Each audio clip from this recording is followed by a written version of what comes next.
Saudara-saudari yang terkasih, puji Tuhan, kita boleh ada pada hari ini dan berkumpul di tempat ini. Saya mengundang untuk keluarga untuk dapat menduduki tempat yang telah disediakan di bagian depan.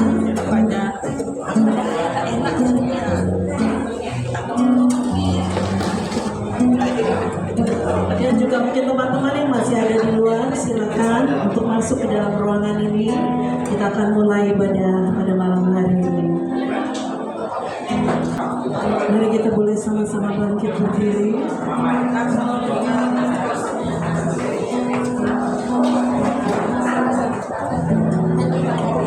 Dan kita berdoa. Aba Bapa, terima kasih, kami bersyukur buat kasih-Mu, buat anugerah rahmat-Mu yang terus memperbaharui kehidupan kami, pikiran hati kami. Kami boleh ada bersama-sama pada malam hari ini, menghampiri tahta kasih karunia-Mu, datang dengan hati yang tertuju kepadamu. Sungguh Tuhan, kasih-Mu begitu besar bagi setiap kami. Terima kasih Tuhan, kami boleh berkumpul dalam ibadah penghiburan atas berpulangnya orang tua kami, Bapak Tam Jim Kim, orang tua dari saudara kami, Bapak Sugiandi Asam. Terima kasih Tuhan, kasih-Mu yang begitu besar itu memenuhi ruang hati kami, khususnya kepada keluarga yang ditinggalkan Tuhan. Kiranya kasih yang besar itu, damai sejahtera yang melampaui segala akal Tuhan, memenuhi, tinggal atas hati kami, atas hidup kami, sehingga Tuhan, setiap hati keluarga yang ada Bapa boleh mengalami kekuatan yang daripada-Mu lewat karya Roh Kudus-Mu di dalam hadirat-Mu Tuhan. Terima kasih Bapa, kami serahkan waktu ini sepenuhnya hanya di dalam nama Tuhan Yesus Kristus. Kami bersyukur. Haleluya. Amin. Ada satu sobat yang tidak pernah meninggalkan, tidak pernah membiarkan, dia selalu ada. Dialah Immanuel. Kita tinggikan dia, Allah kita. Ada satu sobatku yang setia, tak pernah dia tinggalkan diriku. Di waktu aku susah, waktuku sendirian, dia selalu menemani diriku. Namanya Yesus, namanya Yesus, namanya Yesus, nama Yesus yang menghibur hatiku. Namanya Yesus, namanya Yesus, nama Yesus yang menghibur hatiku. Kau Allah yang setia, tak pernah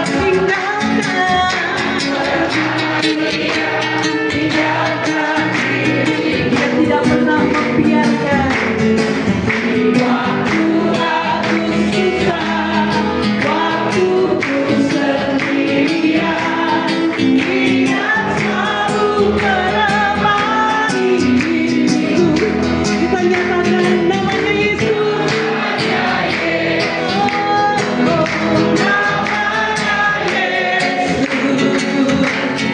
namanya Yesus, nama Yesus yang menghibur hatiku. Namanya Yesus,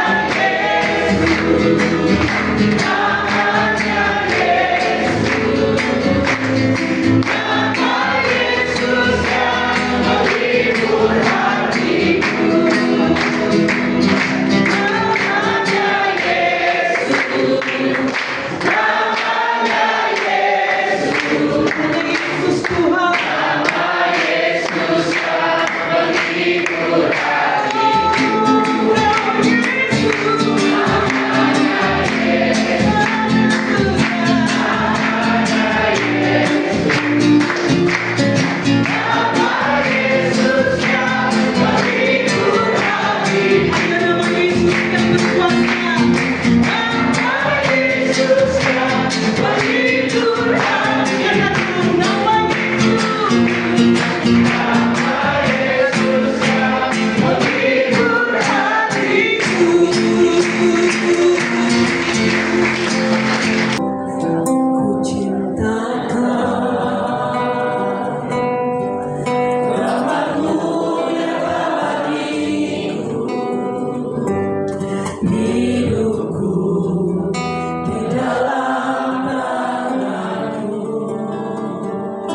sampai ku terhadir ku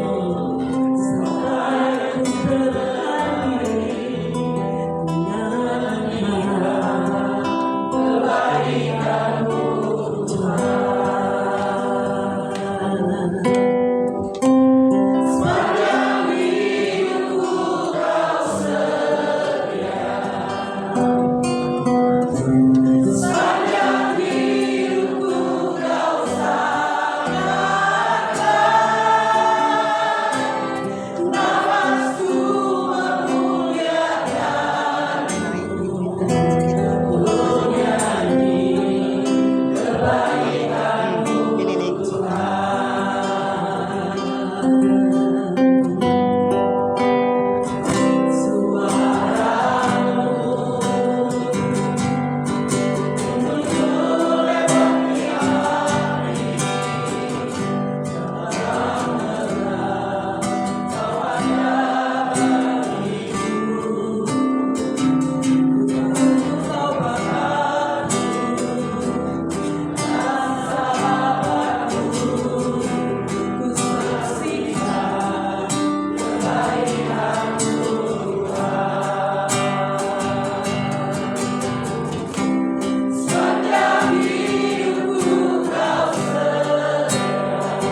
diri Tuhan.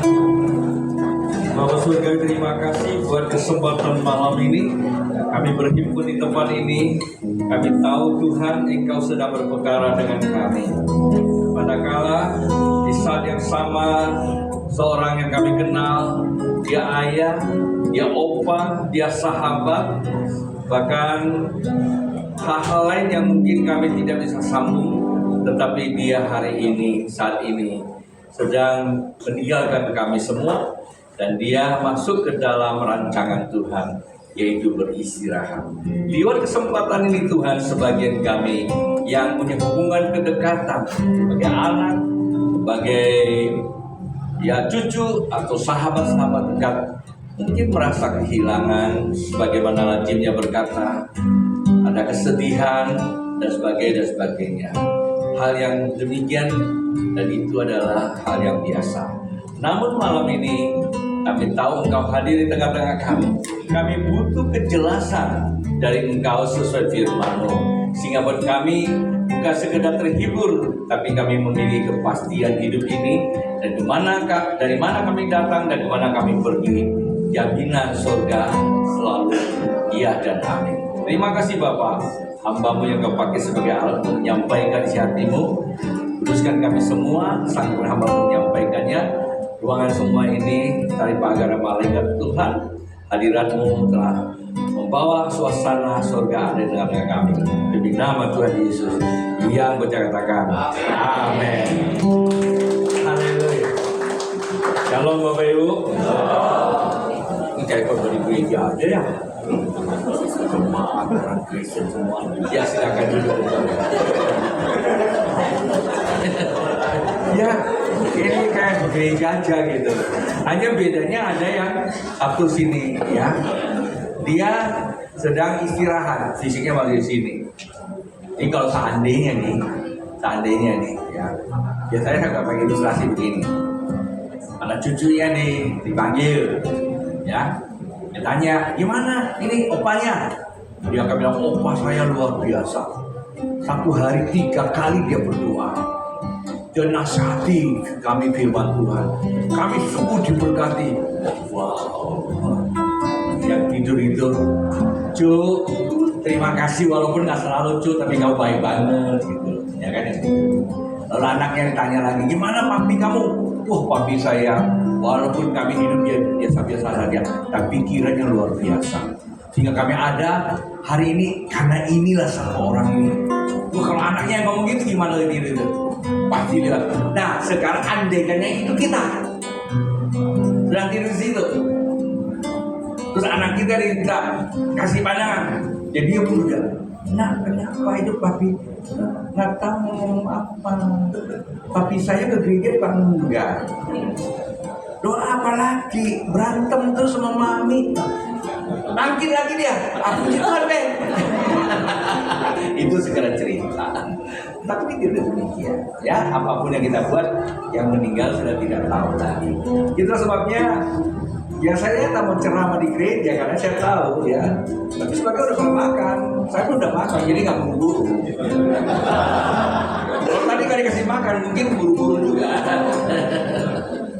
Baik Bapak Ibu, kita lihat firman Tuhan. Hari ini biasanya orang dunia katakan suasana duka. Dari mana istilah itu muncul? Karena ada kematian. Loh, kenapa kematian itu diistilahkan duka? Padahal saya pernah berusulan, sukacita dong. Oh iyalah, sukacita dan duka itu memiliki dua hal yang berbeda dan menunjukkan isinya. Duka cita nggak ada yang baik lah isinya.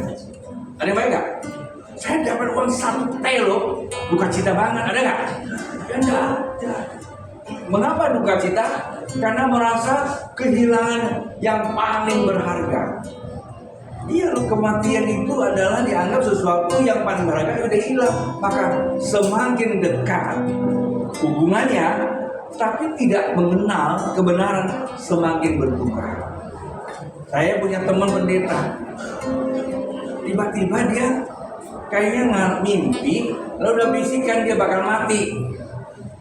Masih muda loh dia. Terus bagaimana kalau aku mati, istri saya nanti kehilangan dong, sedih dong. sebelum dia meninggal, dia buat dulu macam-macam isinya. Supaya istri itu benci dia gitu. Kalau nanti dia mati, ya nggak nangis lah gitu loh. Ya cerita.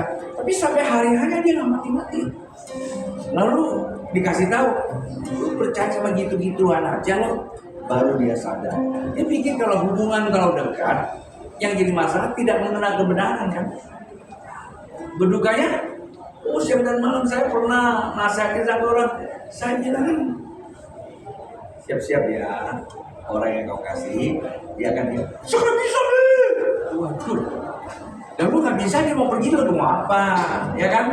Baik hati saya kasih tahu, nggak bisa, saya belum siap. Kematian mah nggak perlu siap atau nggak siap, datang terus ya. Ujungnya meninggal juga.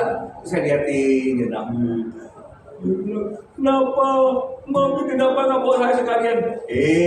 Bawa buat udah waktu tutup peti udah, ayo ikut masuk yuk. Nggak mau.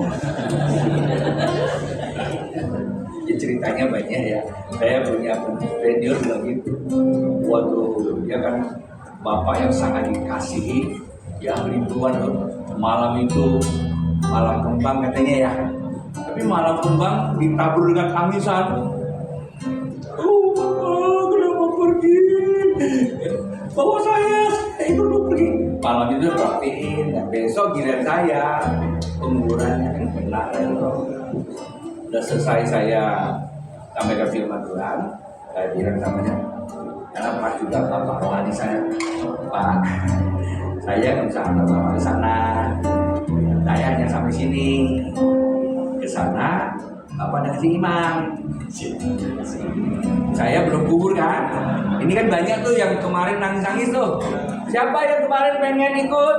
Belum saya kubur, masuk aja. Diam semua. Terus saya bilang, Pak, nggak ada yang mau ikut. Bentar lagi juga harus ke rumah makan Padang. Baik Bapak pulang, saya pergi saja dengan imam. Penguburannya buat bercanda. Ya, saya memang tipikal begitu.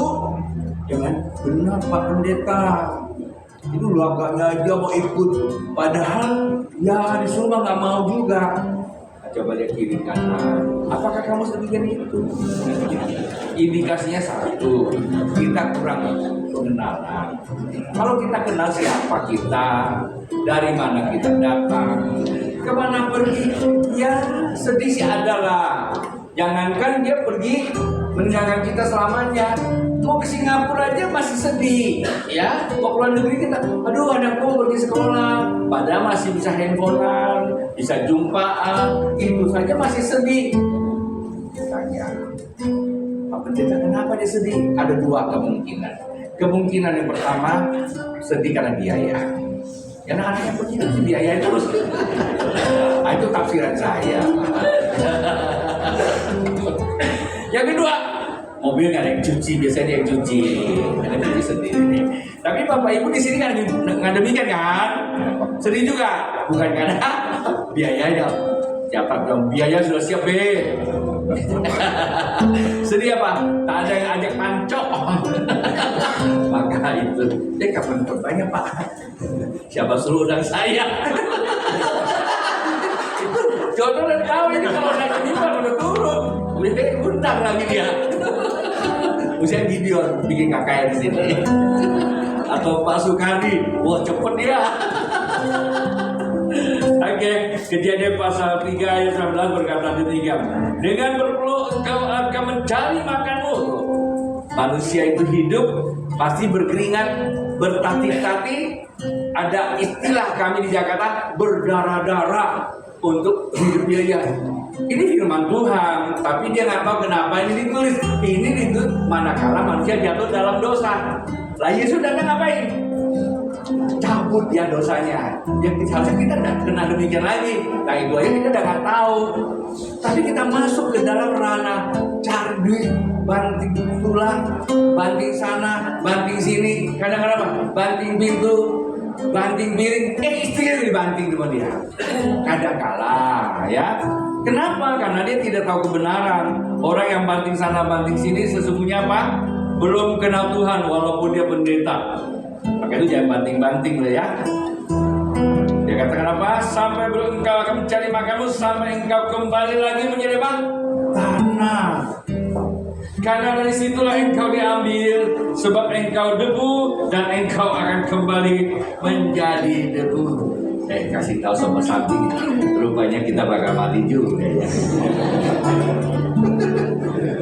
Ganteng, cantik, kaya, jenderal sekalipun, mati juga. Ya, tahu nggak kalau orang udah mati? Pernah lihat nggak orang yang udah mati berapa hari, udah hancur-hancuran? Saya namanya pulang dari, ada dua peristiwa yang buat saya itu kadang-kadang nggak enak gitu. Satu, saya punya teman, waktu saya masih kerja, saya di Bandung, dia pesan saya, "Ton, lu tuh baru married, istri lu lagi hamil tua loh. Naik motor pelan-pelan ya." Iya. Nah, saya dari Bandung pulang lewat Cianjur, ya, tau lah ya. Cianjur Puncak kan di Jakarta, saya Bogor. Kalau dia di udah di Cirebon, Lembang, Cirebon, naik motor juga. Saya sampai dulu di Jakarta, berada di Jakarta. Ya Pak, waktu itu Minggu kami pergi ke pasar ikan, makan ikan kan baru ketemu. Kalau pergi kerja itu kan berminggu-minggu baru pulang. Kalau udah pulang biasa kan kangen banget kan sama istri, kita makan-makan. Datang teman saya, "Tonton, teman lu yang di Bandung udah pulang belum?" "Ah udah, tapi dia di Cirebon." "Kamu dicariin loh. Di mana?" "Ada di rumah." "Datang ke sana, penting." Ya dulu belum ada handphone, gua datang. Aduh mak, waktu itu lihat wajahnya, tahu nggak ikan itu, ikan pare? Wajah yang ganteng kayak ikan pare. Tahu kenapa? Dua teman saya, dua orang, yang satu mau married. Dia naik motor kecepatan tinggi 120, tiba-tiba di depan ada truk mengenai dadakan, dia hajar di belakang, hancur. Capek sekali jadi kematian. Ya, kematian oleh karena faktor belalai, tanda kutip itu dosa. Mari. Tapi kita lihat badannya bapaknya Asap. Tiap hari dia kamu gak lihat? Senyumnya dia kamu. Hah? Oh bapaknya ya. Kalau tidur lah masalah juga ya.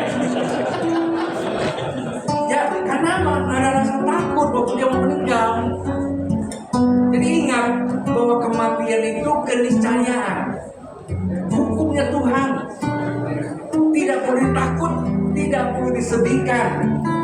Kalau kesedihan manusiawi dalam perpisahan itu wajar, tapi kesedihan kata kita sampai panting sana panting sini sampai nggak sadarkan diri. Saya bilang jangan-jangan dia emang nggak tahu siapa apa kali, hanya action aja kali ya. Ada yang begitu. Ya puji Tuhan selama saya di Pontianak mulai ini nggak ketemu sih yang pada gitu. Kalau Jakarta banyak loh yang belum kenal Tuhan saya. Kadang-kadang ada yang ya ada satu yang nggak kenal Tuhan. Ya mamanya terima Yesus, anaknya belum. Waduh. Oh Gideon enggak, karena waktu itu saya masih di Pontianak sih. Aduh mencak-mencak, teriak-teriak, pengen ikut maminya. Ya dia cewek. Ayah, saya melihat ini penawar tuh, jamaah, udah benar roh. Begitu benar roh, dia berbahasa loh, dia membuat Papa harus bertobat karena Papa sudah menyakiti Mama. Langsung di situ, udah bapaknya belum bertobat memang, mamanya sakit kanker, ya bertobat. Akhirnya dari situ anak ini bertobatnya di rumah duka. Ya, saat itu coba kasih tahu samping kiri kan, jangan ada keluarganya mati bertobatnya rumah duka, terlambat loh. Kalau masih bisa bertobat. Akhirnya benar beberapa bulan kemudian bapaknya bertobat dan jadi pendeta pembantu loh. Terakhir saya pergi di Jakarta jadi pendeta ya bapaknya. Jadi rumah duka yang saat kita sebenarnya rumah sukacita. Di situ kalau firman Tuhan diberitakan dengan maksud dan tujuan yang benar dan benar akan terjadi sebuah revival, kebangkitan rohani. Cuma saya bingung kalau datang rumah duka hanya orang Kristen, Paicengkila, Benioa, si Diawa, nang kecoce ekiala, bokeme mau ise, begitu kan? Nggak ada artinya. Coba, ya rumah duka nggak mungkin lah bicara tentang penuh tanpa batas. Tidak mungkin bicara tentang akhir zaman perasaan-perasaan, nggak mungkin. Pasti bicara apa? Hidup dan mati. Nah itu pelajaran yang nggak pernah dikorbankan di gereja. Kalau gereja apa? Jamaratullah. menuai tanpa batas ya.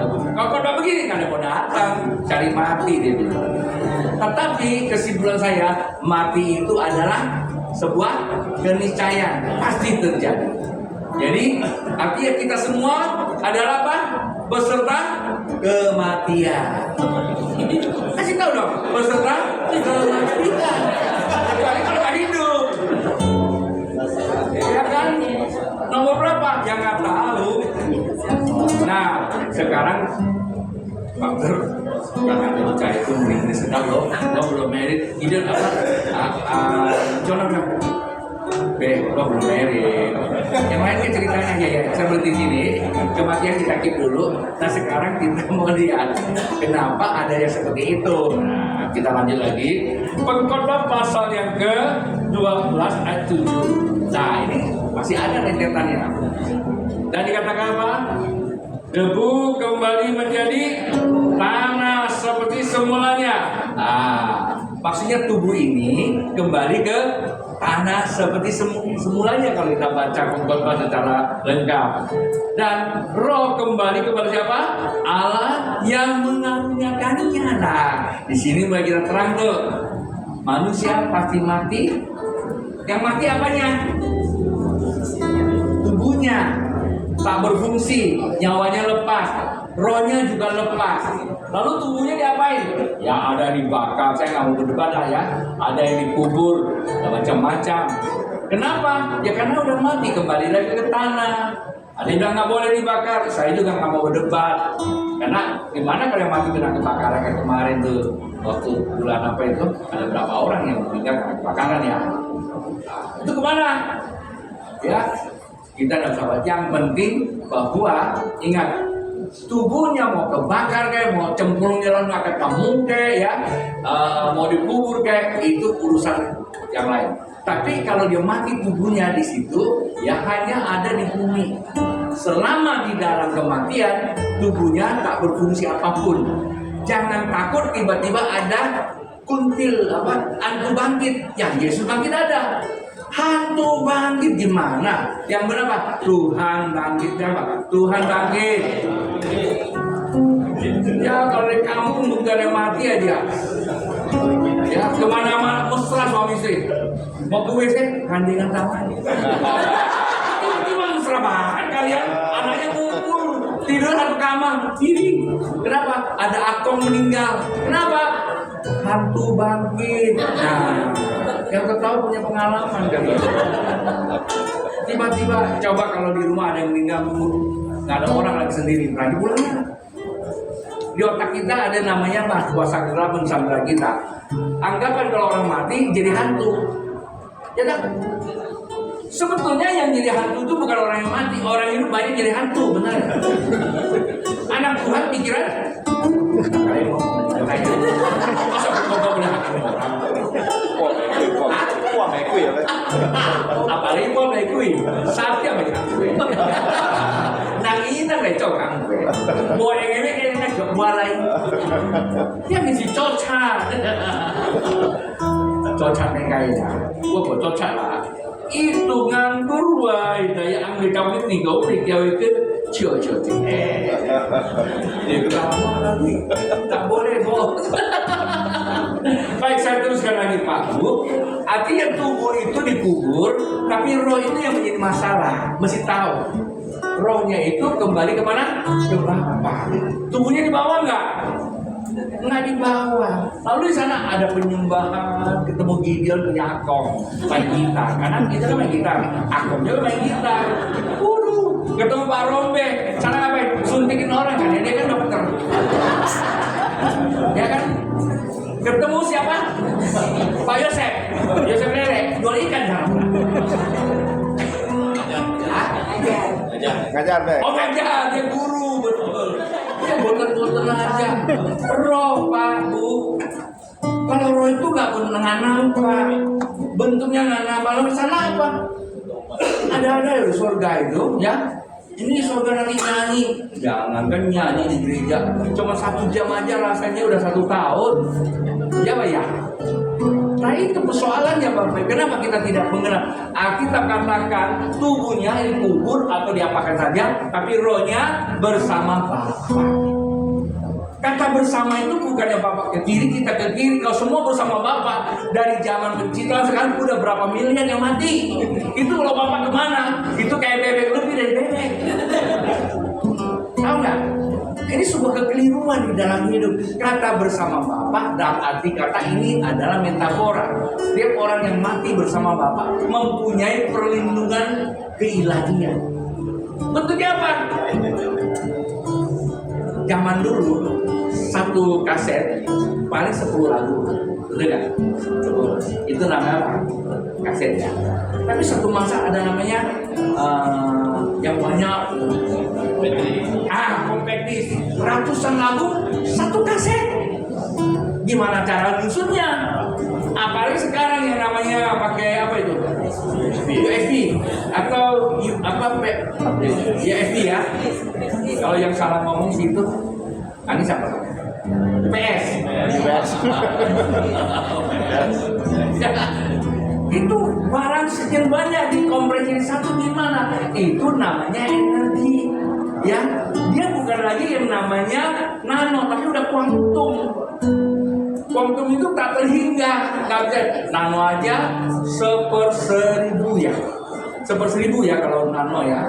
Gimana sih cari nanonya? Ambil rambut kamu dibelah jadi 1000. Nah itu nano. Tapi kalau kuantum nggak bisa lagi. Ya 0/0 aja udah gitu. Ya unlimited namanya. Artinya itu bisa sampai 1 miliar. Di mana? Di dalam keilahian Allah. Nah itu roh bicara. Terus sana bereaksi nggak? Beraktivitas enggak, ngapain? Apa? Kita lihat Alkitab ngapain? Baik Bapak Ibu, hal ini menarik sebetulnya. Ya, hal ini menarik. Langsung Wahyu pasal ke-14 ayat 3. Dan aku mendengar suara dari surga berkata, tuliskanlah, berbahagialah orang-orang mati yang mati dalam Tuhan. Ada bahagia, ada yang bahaya. Yang bahagia dalam Tuhan. Kalau Tuhan apa? Bahaya. Apa perbedaannya? Karena mati nggak tahu apa-apa kok. Pak Pendeta tadi bilang kalau mati rohnya nggak tahu apa-apa lagi. Dari mana? Pak Pendeta bersimpuh demikian. Kita bilang bukan. Perhatiin ya. Ini saya yakin dulu. Kita naik lagi. Pengkhotbah pasal 9 ayat 5. Karena orang-orang yang hidup tahu bahwa mereka akan mati. Nah sekarang mau tahu kan bakal mati kan? Betul nggak? Dari mana kita bilang? Nah perhatiin.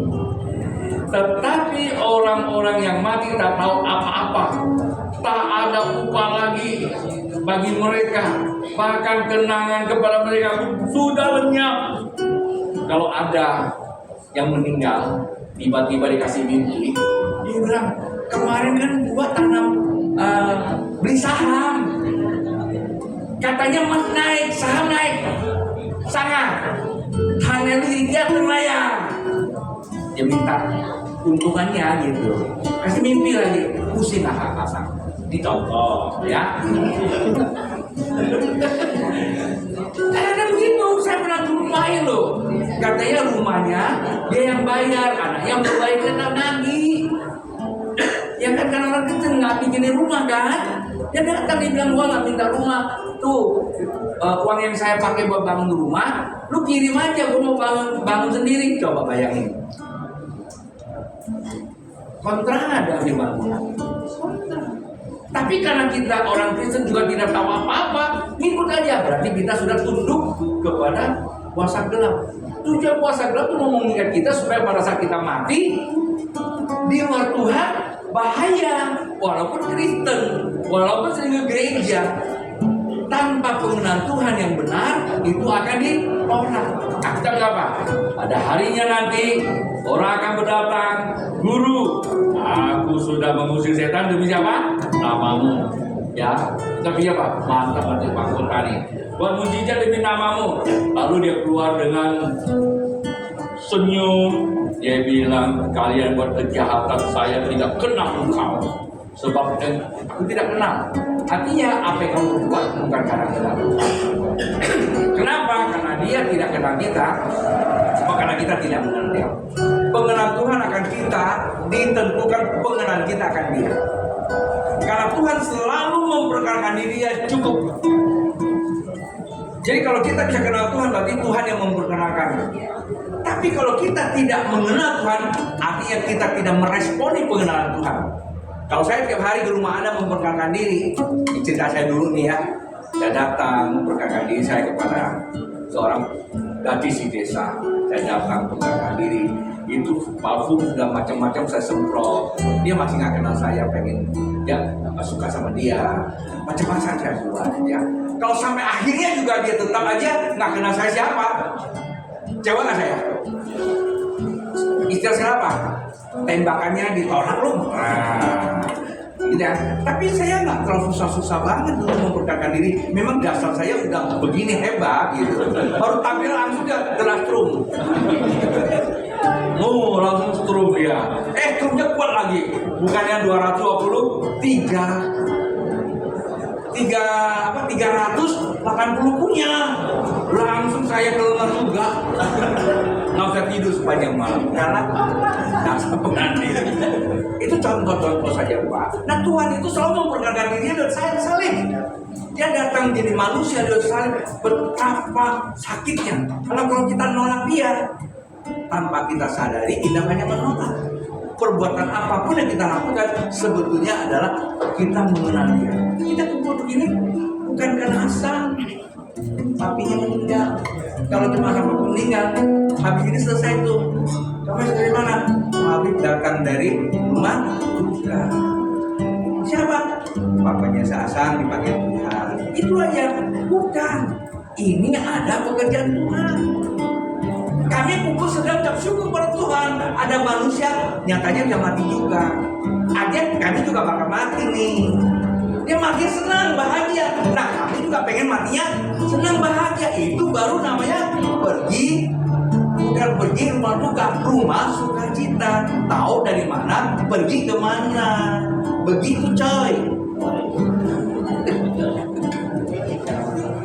Udah malam, daripada Anda undang ngomong, mending saya. Kembali tadi 13 Wahyu 14 itu dia kata apa? Dikatakan apa? Orang yang hidup tahu dia bakal mati. Kalau orang yang sudah mati nggak tahu berapa. Tidak ada kenangan, tidak ada upah, tidak ada apa-apa lagi. Jangan kirim upah-upahan ke dia, ya. Jangan kirim apa-apa, ya. Kalau Anda mau kirim apa-apa buat papi ini, ya, kirim ke Antat aja, ya. Ke Bansot aja lebih bagus. Ya, banyak orang kita tolong, ya. Daripada Anda bikin macam-macam di sini, ya, kirim ke Bansot aja. Ya. Nah, tetapi di ayat di dalam Wahyu pasal 14 ayat 13 katakan, ya, suara dari Tuhan, suara dari surga berkata, berbahagialah orang yang mati dalam Tuhan sejak sekarang ini. Sejak kapan? Sejak dia percaya Yesus. Sungguh kata roh, bukan kata manusia loh ya, bukan kata gereja, bukan kata teologi ya. Supaya mereka boleh apa? Boleh beristirahat. Terus yang ngomong ke pendeta, mati itu beristirahat bersama Bapa. Ya, itu yang perlu kita sadar. Dari mana kita datang? Dari Bapa. Ya, kita dari mana? Ditaruh di debutan aja di manusia itu kurungan. Rohnya kembali lagi ke Bapa. Nah, lalu gimana? Lalu saya tutup. Ya, saya tutup dengan 3 catatan. Kalau sponsor jarum 3 permintaan. Saya kasih 3 catatan. Jadi apa yang kalian minta? Saya minta Bapak segera selesai khotbah. Saya bercepat. Terus saya tanya lagi satu. Yang lain minta apa? Saya minta Bapak khotbah lebih lama karena kami senang mendengar. Nah, jadi nggak jadi. 3 permintaan mereka aja kontra ya. Kita mesti belajar. Netanyahu sama Donald Trump, dua-duanya sepakat. Tuhan pasti berkenan.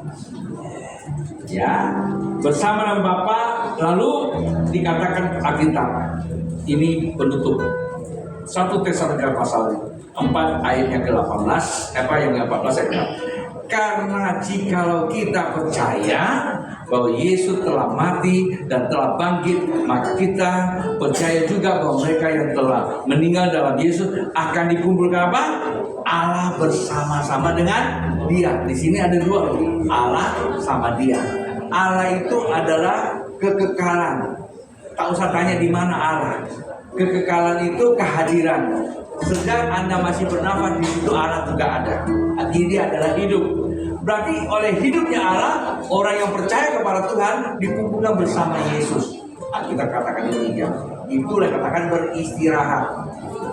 Ya, dengan apa? Dengan jerih lelahnya yang akan menikmati. Maka ada perbuatan-perbuatan yang akan menyertai kita.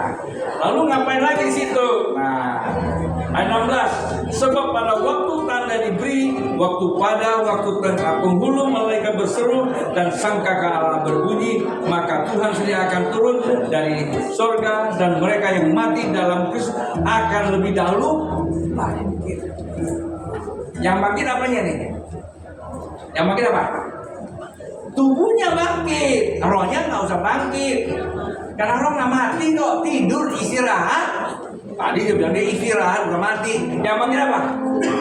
Tubuhnya bangkit dengan tubuh yang baru.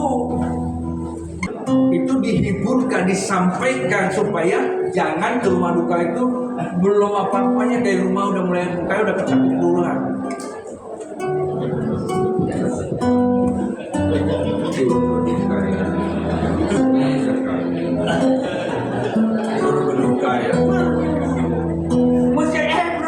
Puji Tuhan, Papa lu udah pulang. Jarang lo orang pulang usia segitu, ya kan? Itu udah mateng kata kita, ya. Nah sebetulnya masih bisa lagi kalau dijaga 120. Tapi udah puji Tuhan, sukacita, ya kan?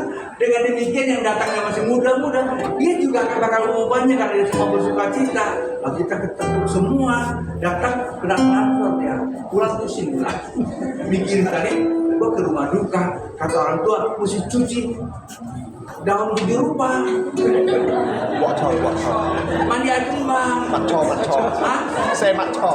Itu macam-macam. Ya kan? Orang itu tidak ada. Kemana pergi? Dia bikin sendiri di rumah. Bayangin, salah-salah dia ambil maconya udah kena apa namanya itu? Obat apa itu? Obat apa? Yang sebelah apa itu? Sama dicuci langsung bobek mukanya. Sudah Pak, payah ya orang Kristen ya. Udahlah nggak usah Kristen aja. Salah Pak, kita kurang berhikmat ya. Saya kira itu dari saya. Tuhan memberkati. Rasa sukacita kami yang penuh, keluarga sudah diasang, di mana ayahnya yang sudah berpulang ke rumah Bapa beristirahat bersama Bapa di surga. Kami bersukacita karena kami tahu dari mana kami datang, ke mana kami pergi. Bila sebenarnya hamba berdoa buat juga diasang dan keluarganya yang ditinggalkan di bumi, yang menjalankan panggilan kehidupan ini supaya bermakna memberitakan kebenaran Tuhan.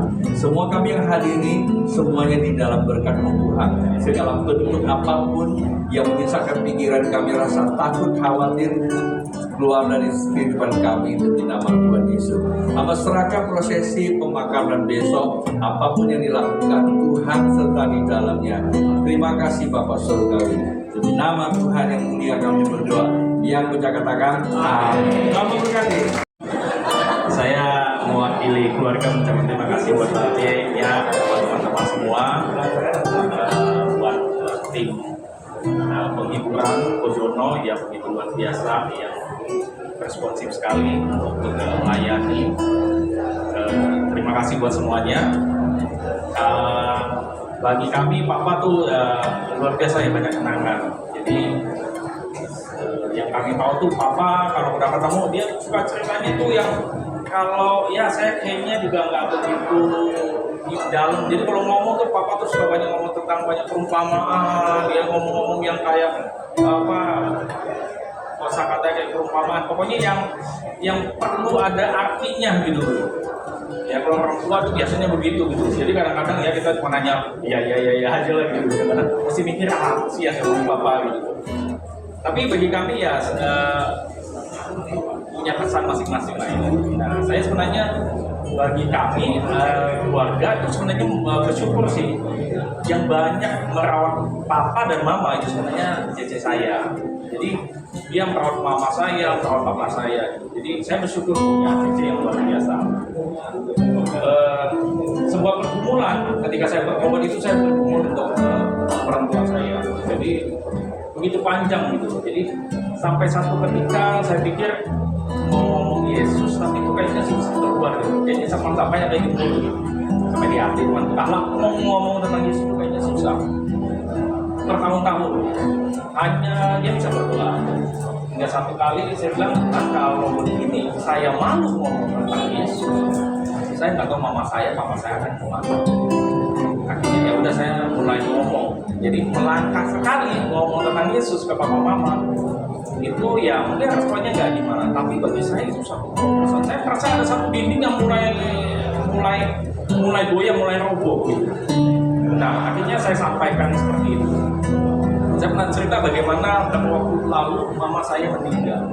Jadi saya pun udah sampai lupa gitu. Jadi ada satu gereja yang ketika jemaatnya itu lihat mama saya, terus kemudian mereka injili, terus kemudian mama saya itu penasaran jadi mereka datang ke rumah, mereka mama saya itu pakai usul untuk ibadah di sana sampai dibaptis. Nah saya masih ingat ruangannya sama di tempat ini sekitar tahun 2020 sama ya 2021 ya pas masa COVID. Jadi mama udah dibaptis, cuma saya agak lupa gitu. Waktu udah konfiguran kita waktu itu sore kalau nggak salah kejadiannya, kita bawa mama ke sini. Waktu itu saya mikir, Tuhan mama kemana ya gitu ya, kayaknya belum dibaptis, belum ini. Nah luar biasanya baru saya berpikir seperti itu, tiba-tiba handphone saya bunyi, dan yang telepon saya itu pendeta yang baptis mama saya. Waktu dia bilang begini, Sang katanya saya dengar mamamu udah meninggal ya. Tenang Sang, mamamu ada di surga bersama dengan Tuhan. Waktu dibaptis, waktu itu katanya saya tanya mamamu, Tuhan Yesus ada di mana? Mamamu bisa tahu loh katanya. Tuhan Yesus ada di hati saya. Baru aja kepikir, handphone bunyi dan itu meneguhkan saya. Saya bilang, Tuhan bersuka cita sekali. Nah waktu itu papa juga diinjilin dan ya papa masih punya ya semua agama sama lah, semuanya begini-begini. Terus akhirnya juga Tuhan pakai orang sekeliling kami yang datang, mereka injiling dan akhirnya pun papa menerima Yesus, akhirnya dibaptis. Cece saya sama keponakan saya. Saya bersyukur sekali sih. Jadi bagi kami ketika papa pergi, bagi kami ya maksudnya sebagai anak tugas itu ya udah selesai. Bukan karena saya hebat doanya enggak Bapak Ibu, tapi ada orang-orang yang Tuhan taruh itu yang luar biasa. Jadi saya bersyukur sekali. Jadi ketika papa sakit beberapa waktu pun ada yang datang mencerna dibantuin ya Jono, ada teman-teman dari gereja lain juga datang doain ya saya sampaikan. Nah saya mau cerita ada satu kali sebenarnya saya cerita sama saya. Saya bilang saya itu mau datang. Satu sisi tuh saya tuh pingin. Maksudnya saya lihat papa saya udah mulai agak sulit nih gitu. Kayaknya mungkin gak lama lagi. Tapi saya bilang saya pingin ketemu bapak. Mungkin hari-hari terakhir lagi. Tapi ada satu sisi saya merasa agak takut. Saya merasa agak menghindar. Jujur aja saya bilang. Saya nggak tahu kenapa. Saya mungkin agak ada orang bilang mungkin kecil-kecil rindu gitu ya.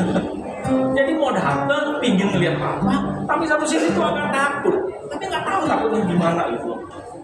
Sampai berapa waktu lalu, kayaknya papa udah mulai ini nih. Jadi Cece bilang ya udah kita datang nih anak-anak, kita minta maaf, minta ampun. Itu cuma Mas Madi juga itu bilang udah datang di anak-anak gitu kan. Nah hari itu saya ingat waktu itu kami datang. Saya bilang datang, terus saya bilang ke papa saya.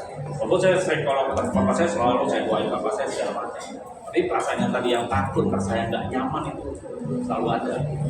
Nah berapa waktu lalu itu kami datang, terus saya bisikin papa saya. Pak saya bilang saya minta maaf ya anak-anak datang, saya minta maaf, kita minta ampun.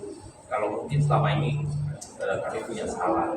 Nah, bapak saya masih bilang enggak, kalian nggak punya salah segala macam. Nah bapak ibu, apa yang terjadi? setelah kejadian itu saya tuh merasa apa ya, ada satu beban tiba-tiba itu kayak perangkat gitu.